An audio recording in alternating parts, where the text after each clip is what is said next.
கர்த்தர் சகல நோய்களையும் உன்னை விட்டு விலகுவார். அது எந்த நோயானாலும் சரிங்க. டாக்டர் சொல்றாங்க எந்த நோயானாலும் சரி. இன்னும் நிறைய நோயெல்லாம் வரலாம். இதுக்கப்புறம் என்னென்ன நோயெல்லாம் வருது தெரியாது. ஆனா எந்த நோயானாலும் தேவனுடைய வாக்குத்தத்தம் உங்களுக்கு எனக்கும் கர்த்தருடைய வார்த்தைப்படி நடக்கிற, தகப்பனுக்கு பிரியமா நடக்கிற, ஆண்டவரை நேசிச்சு நடக்கிற தேவனுடைய பிள்ளையா நீங்க நான் 2025 இருந்தோம்னா சகல நோய்களையும் ஆண்டவர் உங்களையும் என்னையும் விட்டு விலக்குவார். ஆமென். உனக்கு தெரிந்திருக்கிற எகிப்தியரின் கொடிய ரோகங்களில் ஒன்றும் உன்மேல் வரப்பண்ணாமல் உன்னை பகைக்கிற யாவர்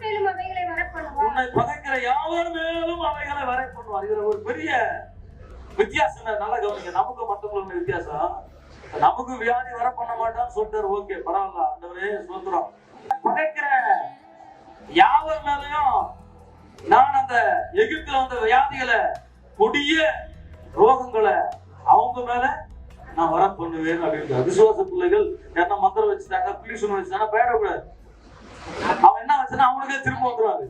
ஆனா வசனம் சொல்லுது, உங்களை பகைக்கிற யாவர் மேலும் அந்த எகிப்தில வந்து அந்த கொடிய ரோகங்களை, வியாதிகளை தேவன் வர